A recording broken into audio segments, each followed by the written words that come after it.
지은호가 우연히 주운 항공권 한 장에 일본 당일 출국이 찍혀 있었는데요. 그 이름이 이지혁이라면요. 그날부터 모든 게 뒤집히기 시작했었습니다. 은호는 부산에서 치료하라며 고성희에게서 받은 10억을 한우진에게 건네고 사람만 있어 달라고 웃어 보이지만요. 우진은 이란성 쌍둥이기에 작은 차이로 예기치 못한 면역 반응이 폭발하듯 올라갈 수 있고 면역 억제제 부작용으로 고열과 감염증에 흔들리는데도 아무렇지 않은 척 은호 앞에선 더 밝게 굴더라고요. 은호는 그 연기가 실례라는 걸 뒤늦게 알게 되고 더 아프게 웃습니다. 한편 이지혁은 심장을 움켜쥐고도 은호를 사랑하는 마음을 키우지만 아픈 사람은 당당할 수 없다는 자존심으로 차갑게 밀어내고 일본에서 다른 방도를 찾겠다며 출장이라 속이고 출국 날짜를 기다립니다. 그 사실을 알고도 말 못하던 이상철이 결국 은호에게 조심스럽게 털어놓는 순간 은호의 세상은 멈춥니다. 그 와중에 박진석은 고성희의 욕망을 간파하고 추궁하지만 성희는 거짓말로 더 높게 성을 쌓고요. 성희는 흥신소를 동원해 부산의 숨은 우진을 찾아내고 우진의 나빠진 상태를 은호 탓으로 돌리며 증오를 키웁니다. 그리고 시간이 지나 우진은 은호에게 희망이 없다고 말하죠.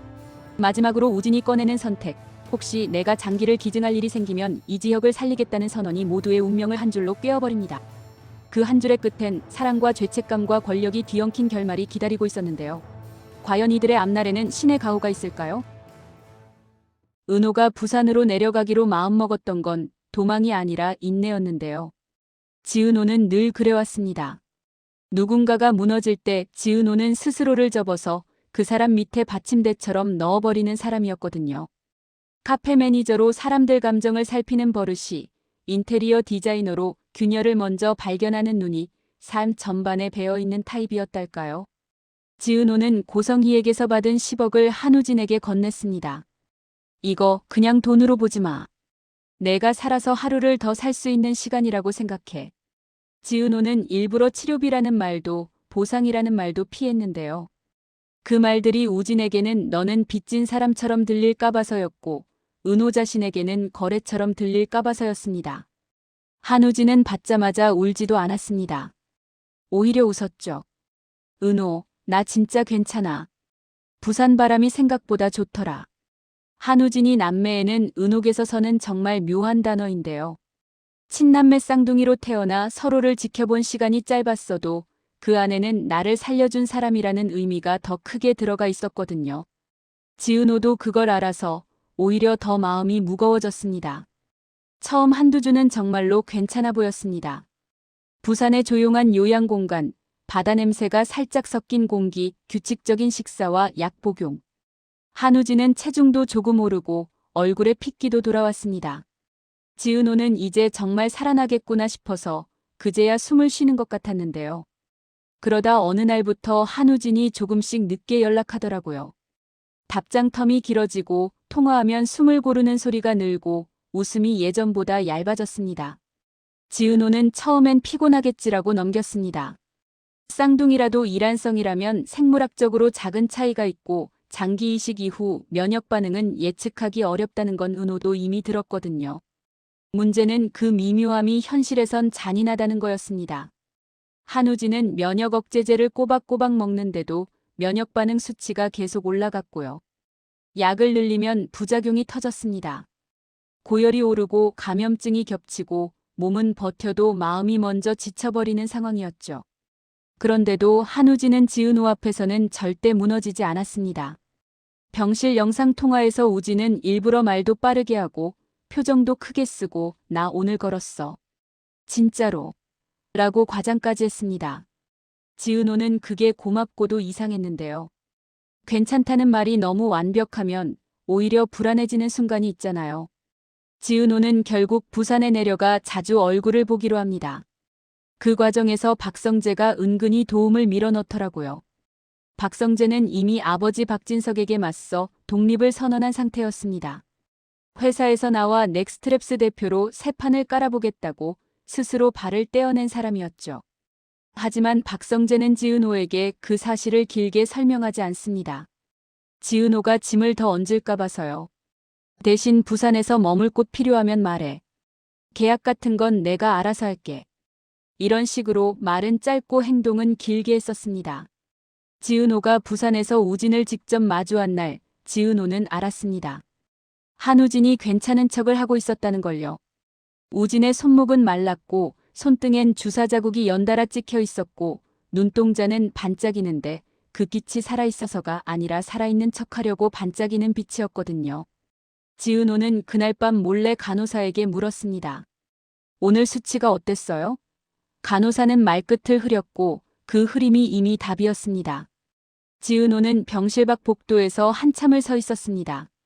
울면 우진이 알아챌 것 같아서 숨만 쉬었는데요. 그 숨이 목에 걸려서 아프더라고요. 그래도 지은호는 병실로 들어가 웃었습니다.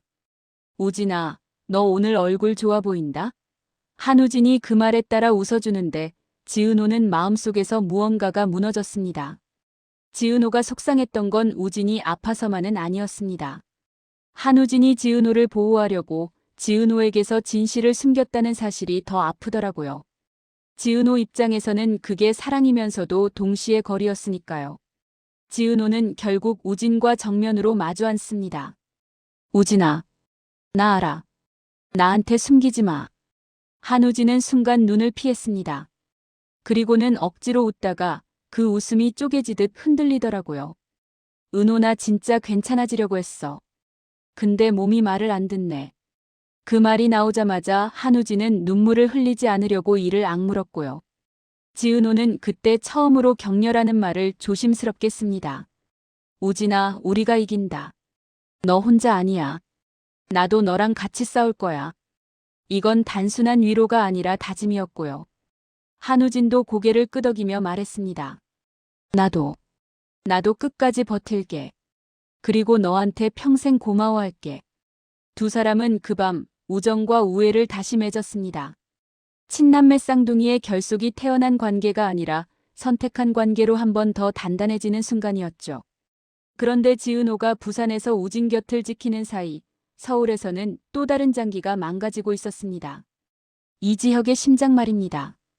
이지혁은 원래도 단단한 사람이었는데요. 능력 있고 잘생겼고 비혼주의를 말로만 떠드는 사람이 아니었죠. 난 결혼 같은 거 안 해. 이지혁이 그렇게 말할 때는 단순히 자유를 원해서가 아니라 사랑이 무너진 경험이 뼈에 새겨져 있는 느낌이었습니다. 박성재에게서 지은호가 들었던 이야기처럼 이지혁은 유학 시절 영원한 사랑을 꿈꾸던 사람이었는데요. 집안 사정과 현실이 그 꿈을 부숴버렸고 그 뒤로 이지혁은 사랑을 부채처럼 두려워하게 되었던 거죠. 그런 이지혁에게 심장 이상은 단순한 질병이 아니었습니다. 내가 누군가를 사랑하면 그 사람도 같이 무너진다는 믿음을 강화시키는 증거처럼 느껴졌거든요. 이지혁은 지은호를 생각하면 따뜻해지는데요. 따뜻해지는 순간마다 동시에 겁이 났습니다. 따뜻해지면 욕심이 생기고 욕심이 생기면 약해지고 약해지면 결국 상대를 붙잡게 되고 그 끝은 나 때문에 상대가 다친다였으니까요. 그래서 이지혁은 차갑게 굴었습니다. 지은호가 가까이 오면 한 발 밀어냈고 지은호가 웃어주면 그 웃음을 모른 척 지나쳤습니다. 이상철은 그런 이지혁을 곁에서 지켜보며 속이 타들어갔습니다. 정직하고 고지식한 아버지 이상철은 아들의 약함을 쉽게 인정하지 못하는 사람이었는데요. 그렇다고 아들이 꺼지는 걸 보고만 있을 사람도 아니었습니다. 이상철은 결국 이지혁에게 말합니다. 지혁아, 내가 자꾸 혼자 버티면 그게 강함이 아니다. 이지혁은 대답 대신 고개만 돌렸습니다. 말하면 흔들릴까 봐서였죠. 그러던 중 이지혁은 일본 병원에서 다른 방도를 찾을 수 있다는 정보를 얻습니다. 이지혁은 출장이라 속이고 출국 날짜를 정합니다. 지은호에게는 말하지 않습니다. 말하는 순간 지은호가 걱정할 게 뻔하니까요. 그리고 그 걱정이 이지혁에게는 견딜 수 없는 빚이니까요. 이때 이지혁의 절친 박성재가 눈치챕니다. 박성재는 이지혁의 얼굴색, 손끝 떨림, 숨 고르는 타이밍을 보고 이미 확신했는데요. 박성재는 이지혁에게 말합니다. 너 또 혼자 가려고? 너 지금 은호 씨 마음이 어떤지 알아? 이지혁은 차갑게 답합니다. 알아서 할 일이다. 박성재는 그 말에 더 화가 났습니다. 박성재는 지은호를 과거 좋아했지만 그 감정을 이용해 누군가를 공격하는 사람은 아니었습니다. 오히려 박성재는 지은호가 다치지 않게 하고 싶어서 이지혁에게 더 강하게 묻습니다. 너 은호 씨를 밀어내면 은호 씨가 덜 아플 것 같아? 그건 너 편한 거지. 이지혁은 그 말에 잠깐 흔들리지만 결국 똑같이 말합니다. 은호에게 당당할 몸이 없다. 이지혁이 내뱉는 그 문장은 사실 내가 너를 사랑할 자격이 없다는 고백과도 같았는데요. 박성재는 그 고백을 듣고도 이지혁이 끝까지 말로는 거절만 할 걸 알아서 더 답답해집니다. 지은호는 한동안 몰랐습니다. 부산과 서울 사이, 한우진의 수치와 약과 체온, 한우진의 웃음과 눈물 사이에 지은호의 하루가 꽉 차 있었으니까요. 그 와중에 이지혁이 출장 준비를 하고 있다는 건 지은호가 상상하기 어려운 종류의 비밀이었고요. 그런데 이상철이 결국 입을 엽니다. 이상철은 지은호와 우정을 쌓아왔던 사람이었고 지은호의 성품도 잘 알고 있었죠. 지은호는 이상철에게 어른이 아니라 사람으로 다가가는 몇 안 되는 인물이었고요. 이상철은 망설이다가 조심스럽게 말합니다. 은호야, 지혁이가 일본에 간다. 검사 받으러. 지은호는 처음엔 말뜻을 이해 못했습니다. 검사요? 출장이라던데요? 이상철은 한숨을 쉬면서 고개를 젓습니다. 출장이 아니다. 그 애가 심장이 많이 안 좋다. 그 순간 지은호의 머릿속이 새하얘졌는데요. 우진의 건강 문제로 하루가 휘청거리는 사람에게 또 지역의 심장 이야기가 떨어진 겁니다. 지은호는 말이 안 나왔고 그 침묵이 곧 울음이 되려는 걸 억지로 삼켰습니다. 왜 저한테 지금 말해요? 지은호가 떨리는 목소리로 묻자 이상철은 더 낮게 말합니다. 내가 알아야 한다고 생각했다. 지혁이는 너한테 말 못한다. 그 애는 미안함을 못 견딘다. 지은호는 그날 밤 부산 숙소에서 혼자 앉아 오래도록 생각합니다. 이지혁은 나를 밀어내면서도 나를 생각했겠지. 그 차가움이 사실은 두려움이었겠지. 지은호는 동정심이 강한 사람인데요. 지은호의 동정심은 가끔 사랑이랑 구분이 어려워집니다. 그래서 지은호는 스스로에게 물었습니다. 내가 지혁을 안타까워하는 건가, 사랑하는 건가? 그런데 답이 하나로 떨어지지 않더라고요. 안타까움도 사랑의 일부고 사랑도 안타까움의 일부처럼 얽혀 있었으니까요. 지은호는 결국 결론을 냅니다. 지금은 구분할 때가 아니다. 살려야 한다. 지은호는 이지혁을 응원하기로 합니다. 이지혁이 자신을 밀어낼수록 지은호는 더 단단하게 괜찮다를 건네기로요. 이지혁이 모른 채 도망치려는 걸 지은호는 붙잡지 않기로 합니다. 대신 지은호는 그 도망 끝에서 돌아올 수 있게 길을 열어두기로 합니다. 이게 지은호다운 선택이었죠. 한편 박진석과 고성의 사이도 겉으로는 부부였지만 속은 이미 무너지고 있었습니다. 박진석은 성공한 기업가였고 사람을 기만과 술수로 끌고 가는 세계를 누구보다 잘 아는 사람이었는데요. 그래서 더 빨리 알아챘습니다. 고성희의 욕망은 감정이 아니라 본능이라는 걸요. 고성희는 사람을 사랑해서 움직이는 사람이 아니었습니다. 고성희는 신분 상승형 인생이었고 그 상승을 위해선 사람도 진실도 심지어 아이도 도구가 될 수 있는 사람이었죠. 박진석은 결국 고성희를 정면으로 추궁합니다. 여보, 당신 도대체 뭘 숨기고 있니? 고성희는 그 순간에도 웃습니다. 여보, 무슨 말을 그렇게 해? 나 당신 편이잖아. 고성희의 말투는 다정하지만 그 다정함이 오히려 칼처럼 느껴지는 순간이었습니다. 박진석은 고성희가 사실을 모른다고 착각하고 있다는 걸 알았는데요. 그래서 더 차갑게 묻습니다. 부산에 당신이 찾는 애가 있지. 고성희의 눈빛이 잠깐 흔들립니다. 그 흔들림이 박진석에게는 확신이었죠. 고성희는 곧바로 거짓말로 성을 쌌습니다. 아니, 무슨 소리야? 난 부산에 일도 없는데. 고성희는 끝까지 무너지지 않는 척했지만요. 거짓말은 한 번 시작하면 계속 보수공사가 필요합니다. 고성희는 그 보수공사를 하느라 더 거칠어지고 더 악랄해졌습니다. 고성희는 결국 흥신소를 씁니다. 박진석이 흔들리고 있다는 걸 느낀 순간 고성희는 가족이라는 안전망이 사라질 수도 있음을 직감했거든요. 그래서 더 빨리, 더 확실하게 후계 카드를 손에 쥐려 합니다. 고성희의 계획은 간단했습니다. 박성재를 밀어내고 한우진을 앉히는 것. 그게 가능하려면 한우진이 살아있어야 하고 동시에 한우진이 자기 말을 들어야 합니다. 고성희는 부산에서 한우진이 있는 곳을 알아냅니다. 그리고 직접 찾아가죠.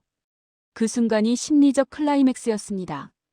한우진은 이미 몸이 몹시 힘든 와중이었는데요. 문이 열리고 고성이가 들어오자 한우진은 먼저 엄마라고 부르지 않습니다. 대신 차가운 눈으로 봅니다. 그 쌀쌀함은 단순한 반항이 아니라 오랜 시간 쌓인 배신감이었죠. 고성이는 웃으며 다가갑니다. 우진아, 우리 아들 엄마가 얼마나 찾았는지 알아? 고성희의 목소리는 눈물이 섞인 듯하지만 그 눈물조차 계산 같았습니다. 한우진은 낮게 말합니다. 찾았으면 그동안 어디 있었는데요. 그 한마디가 고성희의 얼굴을 잠깐 굳게 만들었고요. 고성희는 그 자리에서 한우진의 상태를 바로 간파합니다. 숨이 얕고 손끝이 차고 눈밑이 퀭한 걸 보고요. 고성희는 의사도 아닌데 그런 걸 알아챘습니다.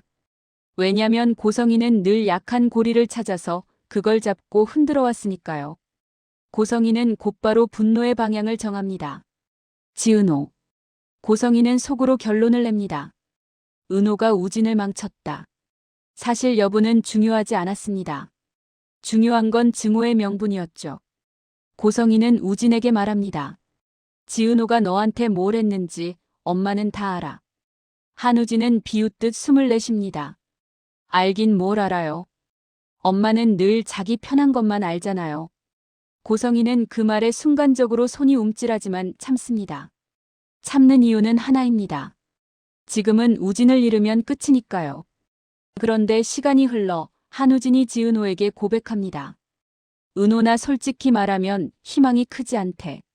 지은호는 그 말을 듣고도 무너지지 않으려고 애씁니다. 우진아, 그런 말 하지 마. 우리 아직 할 수 있는 게 많아. 지은호의 격려는 진심인데요. 진심이라 더 아팠습니다. 왜냐면 지은호도 이미 어렴풋이 알고 있었거든요. 우진의 몸이 버티는 척만 하고 있다는 걸요.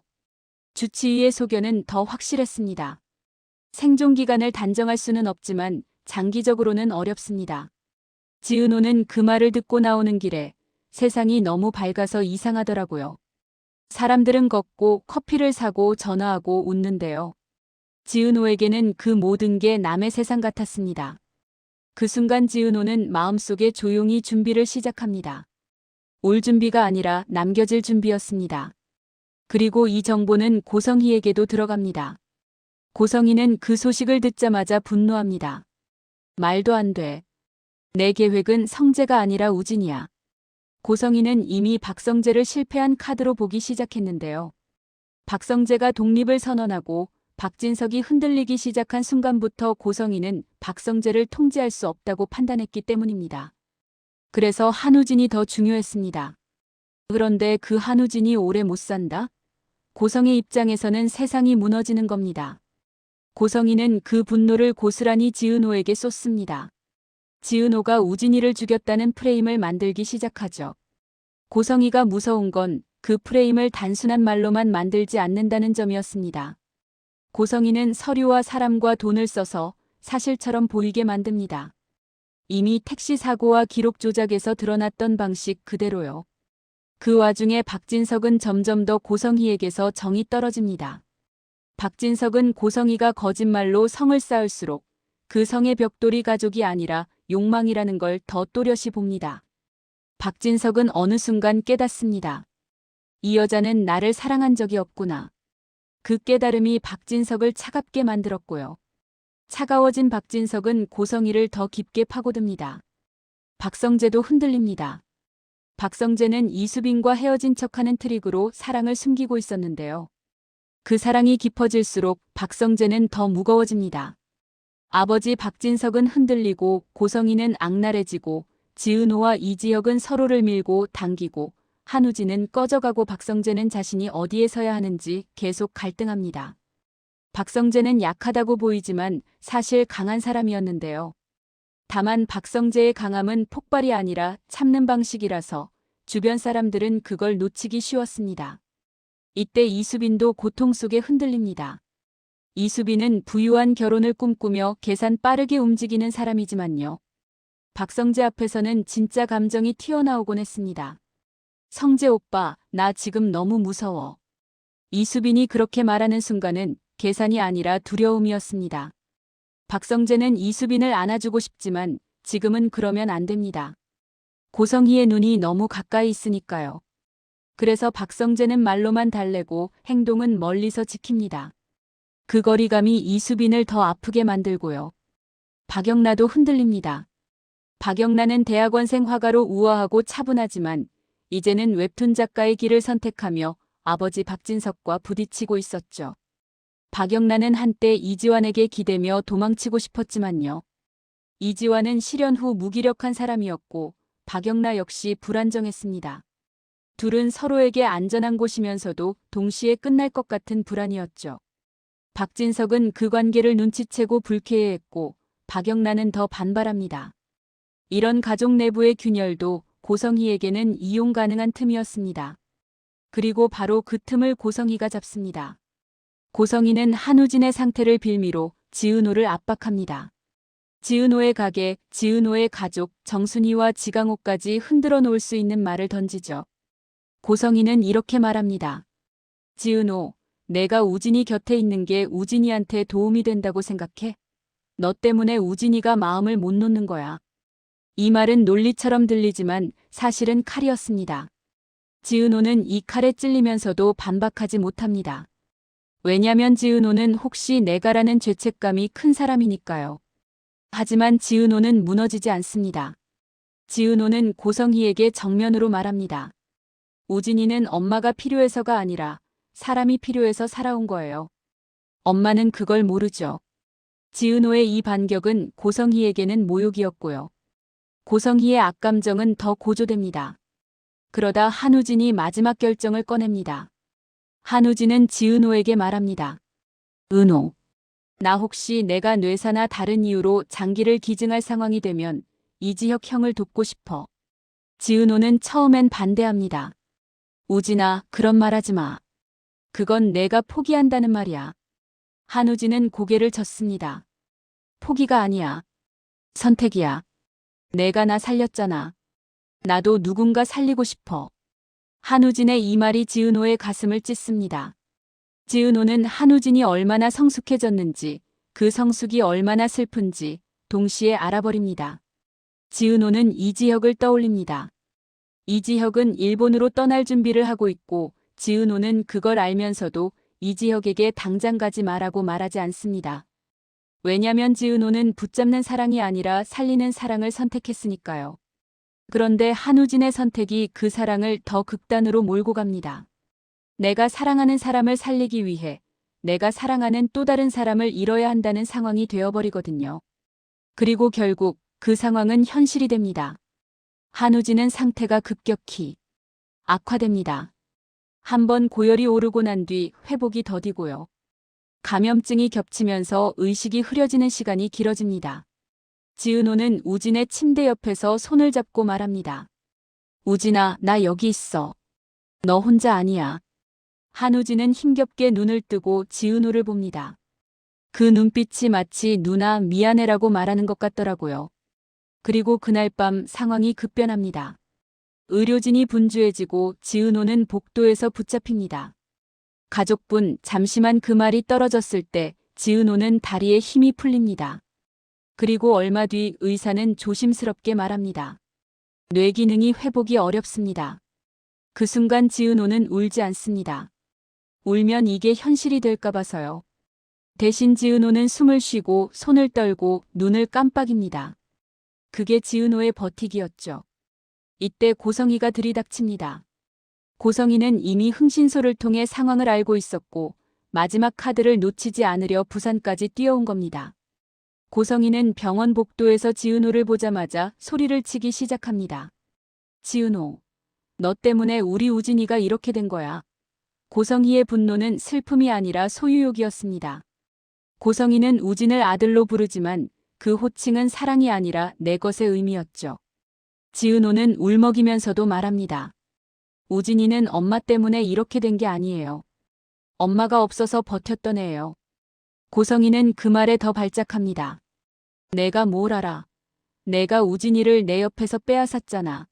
그 순간 복도 분위기가 얼어붙고 사람들이 쳐다보고요. 고성희는 멈추지 않습니다. 이게 고성희의 방식이니까요. 사람들이 보는 곳에서 상대를 무너뜨리는 방식. 그때 박진석이 등장합니다. 박진석은 이미 고성희의 과거와 서류의 흐름, 그리고 우진을 후계로 앉히려는核심을 조금씩 맞춰가고 있었습니다. 그런데 지금 이 장면은 박진석에게 마지막 퍼즐 조각이었죠. 박진석은 고성희를 바라보며 아주 낮게 말합니다. 여보, 지금 내가 우진이를 걱정해서 이러는 거냐? 고성희는 울음을 섞어 말합니다. 여보, 나나 엄마잖아. 박진석은 고개를 젓습니다. 아니다. 너는 계획이 무너져서 화난 거다. 그 한마디에 고성의 얼굴이 굳습니다. 박진석은 그 굳음으로 확신합니다. 그리고 박진석은 호되게 채근합니다. 우진이를 이용해서 성재를 밀어내고 내가 원하는 자리에 앉히려 했지. 우진이의 생명이 내 계획의 도구였지. 고성희는 반박하려 하지만 말이 꼬입니다. 거짓말은 위기에서 가장 먼저 무너집니다. 박진석은 결국 선언합니다. 끝내자. 너랑 나. 이 결별 선언은 단순한 이혼 통보가 아니었습니다. 박진석이 고성희의 세계관을 거부하는 선언이었죠. 사람을 도구로 쓰는 삶을 거부하는 선언이었습니다. 고성희는 그 자리에서 주저앉지 않습니다. 오히려 더 악을 씁니다. 여보, 당신도 나랑 같이 올라왔잖아. 박진석은 차갑게 답합니다. 나는 일로 올라왔다. 너는 사람을 밟고 올라왔다. 이제 선택의 순간이 옵니다. 생전 이야기했던 장기기증 의사, 그리고 이지혁의 심장 상태. 이지혁은 일본으로 떠나려던 찰나였는데요. 박성재가 이지혁에게 연락합니다. 지혁아, 지금 돌아와야 한다. 이지혁은 순간적으로 무슨 소리야라고 하지만 박성재의 목소리에서 장난이 없음을 알아챕니다. 이지혁은 돌아옵니다. 돌아오면서도 지은호를 떠올립니다. 은호가 알면 은호는 무너질 텐데. 그런데 이지혁은 모릅니다. 지은호가 이미 알고 있다는 걸. 지은호가 이미 지혁을 살리는 쪽으로 마음을 놓아두었다는 걸요. 이지혁은 끝까지 혼자 짊어지려 합니다. 하지만 현실은 혼자를 허락하지 않습니다. 의료진은 가족동의 절차, 시간, 모든 것을 이야기합니다. 지은호는 한우진의 침대 옆에서 조용히 손을 잡고 속삭입니다. 우진아, 너 진짜 이지혁 살릴 거야? 한우진은 이미 의식이 희미하지만 마지막으로 미세하게 고개를 끄덕이는 듯합니다. 지은호는 그 작은 움직임에 무너질 뻔하지만요. 지은호는 오히려 더 단단하게 말합니다. 알았어. 내가 선택한 거면 누나가 지킬게. 지은호는 반대하고 싶었습니다. 그거 하지 말라고, 너부터 살아라고 소리치고 싶었죠. 하지만 지은호는 알았습니다. 한우진에게 이 선택은 희생이라기보다 마지막 자존심이었습니다. 나는 끝까지 의미 있는 사람으로 남고 싶다는 자존심. 지은호는 그 자존심을 꺾을 권리가 없었습니다. 그리고 수술은 진행됩니다. 이지혁은 마취 직전까지도 지은호를 떠올립니다. 이지혁은 여전히 지은호가 모른다고 믿고 있었고, 그래서 끝까지 마음을 밀어내려 했습니다. 살아나면 은호를 더 멀리해야 한다 같은 결심까지요. 그런데 그 결심이 얼마나 바보 같은지 이지혁은 아직 모릅니다. 지은호는 이미 그 결심을 뛰어넘어 이지혁을 살리기로 했으니까요. 사랑이든 동정이든 그 경계는 이미 의미가 없어졌습니다. 지금은 생명만 남았으니까요. 수술이 끝나고 긴 시간이 흐른 뒤 의사는 말합니다. 수술은 잘 됐습니다. 그 말이 나오자 지은호는 그제야 숨이 터집니다. 그런데 기쁨만 오지 않습니다. 지은호의 기쁨은 슬픔 위에 얹힌 기쁨이었고요. 그래서 지은호는 기쁨이 오면 동시에 죄책감이 따라옵니다. 내가 기뻐해도 되나라는 죄책감. 이게 지은호를 가장 흔드는 지점이었습니다. 이지혁이 깨어납니다. 이지혁은 가슴에 손을 얹고 심장 박동을 느낍니다. 그 박동이 낯설면서도 선명합니다. 이지혁은 속으로 생각합니다. 살아있다. 그때 지은호가 들어옵니다. 지은호는 눈이 부어있지만 웃으려고 합니다. 이지혁은 그 웃음이 너무 이상해서 묻습니다. 왜 그렇게 웃어? 지은호는 잠깐 망설이다가 말합니다. 지혁 선배, 살아서 다행이에요. 이지혁은 그 말에 마음이 덜컥 내려앉습니다. 은호가 알고 있나? 이지혁은 조심스럽게 묻습니다. 은호야, 나 일본 간다고 알고 있었어? 지은호는 고개를 끄덕입니다. 상철 아저씨가 말해줬어요. 이지혁은 그 순간 얼굴이 굳습니다. 왜 그럼 왜 나를 붙잡지 않았어? 지은호는 웃다가 웃음이 깨집니다. 그리고 아주 솔직하게 말합니다. 붙잡으면 선배가 더 죄책감 가질 것 같아서요. 그리고 선배는 살아야 했으니까요. 이지혁은 그 말에 눈물이 맺히지만 이지혁은 울지 않으려 합니다. 이지혁은 늘 그래왔습니다. 감정을 드러내면 상대가 무거워질까 봐서요. 그런데 이번엔 다릅니다. 이지혁은 느낍니다. 내가 숨길수록 은호는 더 혼자 버틴다. 이지혁은 드디어 인정합니다. 차갑게 굴었던 건 은호를 위한 게 아니라 사실은 자기 자신을 위한 방어였다는 거요. 지은호는 그 순간 묘한 심경을 드러냅니다. 슬프고 기쁘고 미안하고 고맙고 그 모든 게 한꺼번에 올라옵니다. 선배, 나 이상하죠? 우진이가 떠난 건 너무 아픈데 선배가 살아서 또 고맙고. 이지혁은 그 말을 듣고 처음으로 진짜로 무너집니다. 이지혁은 속삭입니다. 은호야, 미안하다. 지은호는 고개를 젓습니다. 미안해하지 말아요. 그냥 살아줘요. 이제 고성이는 완전히 버림받습니다. 박진석의 결별 선언은 현실이 되고 고성이는 더 이상 박가의 부인이라는 외피로 자신을 보호할 수 없게 되죠. 고성이는 끝까지 지은호 탓을 하며 깽판을 치려 하지만 박진석은 단호합니다. 박성재도 아버지 곁에 섭니다. 박성재는 처음으로 고성이를 똑바로 바라보며 말합니다. 이제 그만하세요. 우진이는 엄마의 카드가 아니었어요. 고성이는 그 말에 얼굴이 일그러집니다. 그런데 고성이가 일그러질수록 더 또렷하게 보게 되는 것은 고성이가 진짜로 잃은 건 아들이 아니라 권력이었다는 걸요. 그리고 마지막 여지는 남습니다. 고성이가 무너져도 고성이가 저질렀던 서류와 기록의 전쟁은 완전히 끝나지 않습니다. 누군가가 남겨둔 파일, 박영라가 모으던 녹취, 이지환이 지키던 증거, 박성재가 파헤치려던 윗선의 연결고리. 박진석은 그걸 정리해야 하고요. 이상철도 가족을 지키려면 더 이상 고지식함만으로는 안 됩니다.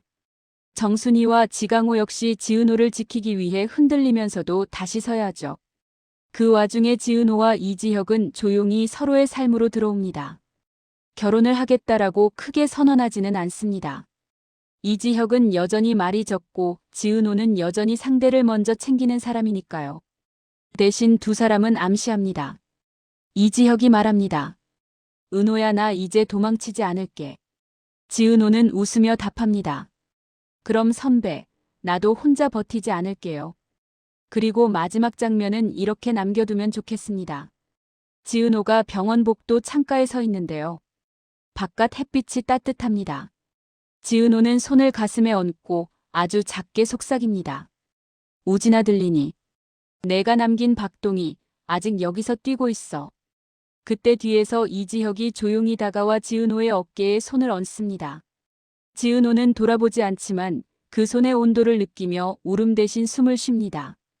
두 사람은 말이 없어도 압니다. 누군가의 끝이 누군가의 시작이 되는 일이 세상에서 가장 잔인하면서도 가장 인간적인 방식이라는 거요.